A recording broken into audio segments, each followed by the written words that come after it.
Fuck yeah!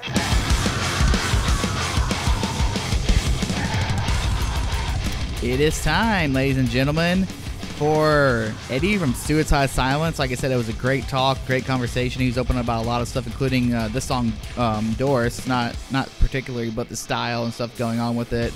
That's all a lot of backlash and very low sales on the Billboard chart. So we're gonna bring on Eddie, and he's gonna tell us all about the stuff that he's had going on, as well as the band. So here's Eddie, everybody. No, man. What up? How you doing? I'm doing good. What about you, man? Swell, man. I've just been. I feel like I'm all lubed up, man. I've been talking for the past 2 hours.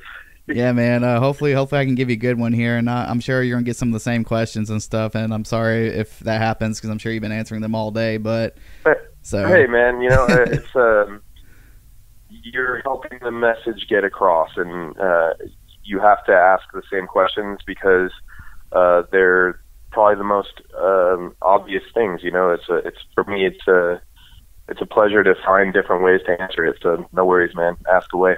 All right, sweet. So I'm pretty sure you've gotten some pretty interesting questions today, and after social media and stuff on my end, they came in with some questions, and so I'm not really sure where to begin with it, just because your band has been in the spotlight in positive ways and negative ways for like the past couple of weeks and stuff with the new music and stuff. So I guess we'll just start with the whole beginning of this record and stuff, and what the mentality was going into it, and what you guys were actually trying to accomplish with it. What we were trying to accomplish was to push ourselves. We saw a trend happening from a long time ago. You know, I would say about 6 years into deathcore being a thing, we started seeing how numbers were plummeting, man. You know, we started seeing less people coming out to shows. We started seeing people move in trends, and you know, when that type of stuff happens, you know, it's if you still have fire, and if you still want to create, and you want to continue being a band, you know, you have to start seeking out outside of that box. You know, in 2011, I remember talking with Mitch, and him and I already being in the mindset of, you know, there needs to be a huge change in music. There needs to be a huge change in sound, in so many words, you know. The biggest thing that we set out to do on this record was that if there was going to be a change, if there was going to be a momentum shift, that we were going to do it in the most extreme way possible, without any fear, without anybody holding us back, and by anybody I mean ourselves. We wanted to create a safe environment where people could freak out, man, and do whatever their heart desired. We wanted to make a place where music could flow freely, and whatever came out is whatever came out. Yeah. You mentioned something I've personally been wondering is you mentioned Mitch while ago. You're talking to him and stuff, and with all respect to him and everything, I don't want this question to come off as rude or disrespectful to him and everything, but was this also the record where you could have sort of stepped up and said, this is my band now? Because if you guys pump out 3 or 4 more records and stuff, you know, you have, I guess, 10 year over him and being in this band as the vocalist. And so was this sort of a staple of saying this is Eddie's Suicide Silence now and stuff? Yes and no. You know, I feel like that's what I did with You Can't Stop Me. You know, I feel like I showed people that the band was now in my realm and my artistic expression. I feel like You Can't Stop Me, as much as it does sound like Suicide Silence, a real majority of it comes off as my stylings as well. You know, I very much incorporated the traditional Eddie Hermida sounds on that record on purpose, while mixing in the Suicide Silence flavor. And that was something that I feel like I expressed with that record. I mean, the record's called "You Can't Stop Me," and I didn't even title it that. It was gifted to me by Mitch before he passed away. He basically said, "Look, dude, nobody's gonna stop you. This is your album. Go for it." And as much as I was paying homage and showing the world that Mitch was still very much alive in the band, we didn't go away from that on this record. If anything, this record was meant to show that Mitch is the sixth member of this band. You know, Mitch is very much alive in our memories and in our energy, and that hasn't changed. It is my band. You know, it is now something that it's mine to take the course and go for it wherever it's going to go.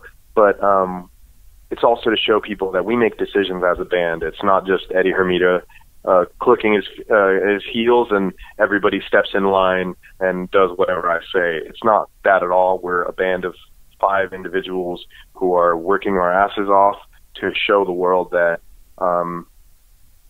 extreme can come in all shapes and colors. Extreme can be as dark and as full of light as you want it to be. So, yeah, that's the basic message of this record, is how to show people that no matter what you do, you can take it to that extremity as long as you're not afraid to. Yeah, dude. That makes a lot of sense and stuff. And one thing you mentioned was, I just want to get something clear of something that you said, because that kind of threw me for a loop. You said Mitch gifted you "You Can't Stop Me." Was he like planning to step down from the band, or was it sort of more of a metaphorical type of way? Yeah, I mean more metaphorical. Okay, I don't. Yeah. I think that he was gonna, you know, aside from, you know, his untimely passing, he definitely was gonna give Suicide Silence everything he got. You know what I mean? Everything he had. Yeah. He wasn't the type of dude to back down. He wasn't the type of dude to quit. Everything he did to the extreme, and that's something that lives very much alive. That lives very much through this band, and it's one thing that we want to show people, that we will take everything to an extreme, no matter what. Okay, sweet. One, I guess this is like 3 questions in one, and it all has to do with Ross Robinson. Number one is like the production of the record is a little bit more raw than usual, and also, was it entirely the band's decision to go with the direction that you guys went, or did he have some insight into the new sound you guys have now put out? Well, we decided very early on into all of our careers individually that we, at one point in our lives, wanted to create a record with Ross Robinson. You know, Suicide Silence, their first LP, The Cleansing, had that raw live sound. It was recorded 100% live, and with no click. It was recorded in the very old school way of recording. And we knew that after doing the 3 records after, you know, No Time to Bleed, The Black Crown, and You Can't Stop Me, those 3 records were very much the opposite of the way The Cleansing was recorded. And I think that's what drove us to want to record in that way. And when we went to Ross, we said, first off, we want to record like this. And he kind of laughed at us and said, well, duh, that's how I record. You guys are in good hands. And then from there, everything kind of just fell into place. We already knew that we were going to, you know, burn musical bridges. We already knew that we wanted to push ourselves outside of the box that we were in, and that we wanted to create something that was very, very different, just for ourselves. We wanted to write a record that, if we were to die tomorrow, this is the record that we would be the most proud of, and that is where we succeeded 100%. Everything else doesn't matter. Okay. That's a great statement for this transition here. You know, a lot of people, you know, they have expectations for their albums and stuff. They want it to do well. They want it to be successful and stuff. But at the end of the day, the bands always say, as long as we love what we're doing, that's all that matters. And it sounds like that's what you're saying here and stuff. And, yeah, but I mean, think about it. Bands that say that, I feel like they're just doing lip service, man. Because if you take a look at the music, there's nobody making music for themselves these days. Everybody that's in an established band is making music for the fans. Yeah. Is making music that is going to systematically sell records. And that's the opposite of what we were doing. And the reason I'm able to say it full heart and full voice, exactly what I said, is because we actually did that. We wrote a record for ourselves, man. We wrote a record that undeniably got us through some really dark times, and undeniably has all the elements of fearlessness. And that's something that I can say with full voice, full heart. It's a reality. It's not words coming out of my mouth. Okay. So, you know, as you obviously know, as well as the rest of your band, being in this game for a long time with releasing albums, first week sales are important and stuff. And so, like, you know, it's out that, you know, the sales were a bit short from what the last record did and everything. So where does that leave your band in terms of future, like, touring and stuff? Like, you know, a lot of people say, like, you know, first week sales are everything to a band and stuff. If they're great, then your next couple of tours are going to be great. So where does that leave you guys in that respect? You know, we knew there was going to be a backlash. We knew that there was going to be a dip in numbers. We knew that there was going to be a faltering somewhere. You know, we received it on the internet, and that wasn't enough. We received it in the live show where kids refused to come out, and now we're receiving it as far as record sales go. And the truth is all of us are. It's funny because we are looking at all these things and kind of laughing and going, wow, you know, this is the state of music nowadays. You know, this is where we are, and this is kind of what we were doing from the very beginning, is to start fresh, man. We want to break that house, that house that we had built for ourselves, and we wanted to completely demolish it. And what made me feel really good is actually that we did sell that many records. I was honestly expecting much less. You know, I honestly thought that we weren't even going to sell 1,000 records. Oh, wow. Yeah, like, it was one of those deals where it's like, I knew so much that the change in sound and everything that I had seen on the internet, I mean, you would have thought that we wouldn't have even sold 5,000 records or 4,700 or 4,650, whatever the fuck it is. You would have never thought, by looking at the internet, that a single fan would have gone out and bought it.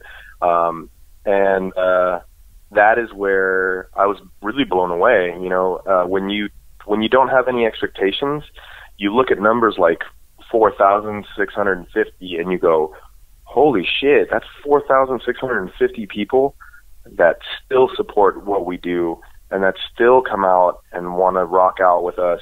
Those are people that no matter what have our backs. And that was something that, like, made me feel so grateful. I called up Ross the day that we found those numbers, and we both celebrated. We both were like, oh my God, I can't believe this many people don't hate us, even though we tried our hardest to break people's identity and break people's idea of what we are.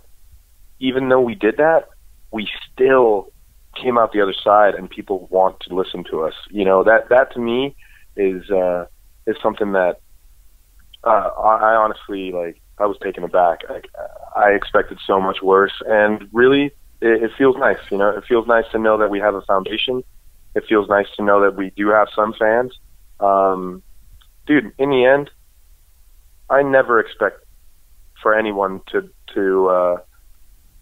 to do anything but come see us live and be taken away by everything we do live. The internet to me doesn't exist. Record sales don't exist because we really live in a day and age where it isn't that big of a deal, dude. You know, I've been at the height of charts, number 16 on the Billboard's Top 200, 30, 85 on my second record with All Shall Perish. You learn that record sales are just in general so down that an underground metal band can make it onto the list, and that to me was always really weird. So the fact that our scene is now reflecting that there's still support for this huge change in sound gives me a lot of hope, and definitely makes me feel like we have room to grow, and that there hasn't been enough people that actually listen to the record, and that's what gives me a lot of hope. If we had sold 30,000 copies and people were still talking a bunch of shit, then I'd be worried. Then I'd be concerned. Yeah. Before we get into the live shows, I do have a question about that. I did want to say one more thing about the album, and that's y'all aren't the only, I guess, quote unquote deathcore band to change the sound and stuff. Obviously, Bring Me the Horizon being one that's gone from that style into basically a radio rock style now and stuff. So what were the influences and some of the bands that you guys are channeling to, I guess, create your sound? You know, I've heard a lot of Korn references, Deftones and stuff like that. So what are some of the, I guess, influences you guys took into doing this? I mean, I think the biggest thing that we set out to do was to return to being that 13-year-old kid that just wanted to create music. So, I mean, when I was 13 years old, the biggest bands to me were Korn and Slipknot and the Deftones and Glassjaw at the drive-in. And what was really cool is that that Ross Robinson was a big proponent of all that music, of all that style. And we were working with him. So when people mention stuff like that, I just kind of go, well, duh, you know, like you really search deep for that one. You know what I mean? I'm obviously influenced by Mike Patton. So when people say, you know, when people reference that and what they hear, I get a little, you know, big smile on my face, and I go, well, that's fucking cool. When people say that we sound like Korn, it makes me feel happy, you know. Even if they're trying to be negative about it, they're referencing us with one of the biggest metal bands out there right now. Yeah, for sure. You know, and it's like, okay, well, at least you didn't compare us to fucking Within the Ruins, you know, like, no offense to those guys, but it's like if people were like, oh, this is a copy of Within the Ruins, or this is a copy of, you know, your last Suicide Silence record, or this is just a copy of an All Shall Perish record, I'd be a lot more concerned, and I'd be like, oh, fuck, you know, like, we fucked up. Yeah. We really didn't have intentions of sounding like anybody but Suicide Silence. That's why we titled the record Suicide Silence, because this is kind of our new flavor, our new sound, our new venture. And to me, I don't see the comparison. I listen to the stuff and I kind of laugh when people go, oh, it sounds like Korn, because it's too obvious. It's like you're not searching for the real references in there. You know, for me, I was thinking about Nick Cave, honestly. For me, I was thinking about David Bowie and Prince and Jimi Hendrix. You know, like those were kind of the people that I was aiming for. I mean, I remember we wrote with that we wanted to be the Beatles of death metal at one point. Like we were literally just kind of going for the extremes of how outside of the box can we go on this record. Yeah. You know, on the song Listen, I was listening to that song 5 Years by David Bowie off, you know, and that song was a really prominent thing that kind of stuck out to me for that recording. So I mean, there's weird references all over the place, and the fact that people are identifying it with the biggest bands in the world makes me really happy. Okay, awesome. And I got one last question here about the live show and stuff. You know, obviously the older stuff is a lot heavier, a lot more, you know, scream heavy, breakdown heavy, whatever, and the new stuff's, you know, a little bit more melodic and that sort of thing. And so, like, how are you guys going to incorporate the old with the new? Because somebody, one of the questions we're basically asking, like, basically it sounds like two different bands now. So when you go see the live show, what can fans expect with the songs and how they're going to be played and stuff? Well, you can you will learn a very, very, very awesome and simple lesson that is, just because you think it sounds like a different band, it isn't. It's very much the same band, and what we show people live is actually how heavy the new songs are. What we show people live is how much energy these new songs have and how well they fit with the older music. It shows a lot more dynamics in the band, and it also shows a lot more of a roller coaster ride. I feel like it's a more interesting show, and I feel like right now in our career we are at the height of our expression and at the height of our live show energy. So we're bringing it live. That's kind of the only way, if you hate this record, to see this record. If you hate this record, it's because you haven't really listened to it, then come see it live, and I dare you to try to hate on it. I dare you. I really have been surprised by how much people have flipped their script entirely once they see us play this new stuff live. All right, man. Hopefully this interview helps too, because like you're being, you know, very honest and open about it, where you guys were with it and what you were feeling, what you were, you know, trying to get out there and stuff within the music. And it sort of, you know, for me already puts a whole nother take on the album. You know, if I go back and listen to it, I'm probably going to hear a lot of the stuff you're talking about and see where you were within the context and really have a new appreciation for what you guys were doing and all that. So well, I hope this flying spaghetti monster hears what you just said, man. All right, man. Well, Eddie, thanks for talking to us today, and look forward to seeing it live one day and seeing, you know, like what you guys do with it. So.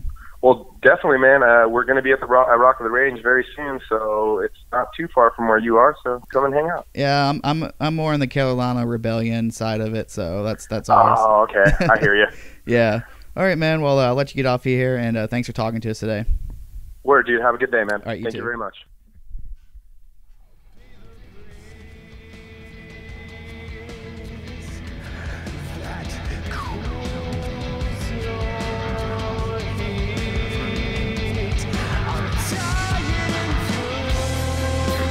Was, like I said, Eddie from Suicide Silence. It was a great interview. Hope you guys really enjoyed that and really enjoyed the bands who were on the show today. Thanks again to Knife Fight, Murata, It Lies Within, and Redefined for wanting to be part of the show. Go follow me on social media at Southeast_Trent on Instagram and Twitter and everything. And go like our page, Southeast Spirit Report, but the website has changed. I'm not sure when the Facebook will. But the new website is SoundlinkMagazine.com. So go check that out. Yeah, that's about everything, and we will see you guys next week. We will have Eric July from the band Backwards. He has an interesting story and an interesting perspective on the world and music, and so another good one coming. You guys don't want to miss that. Yeah, so thanks for listening.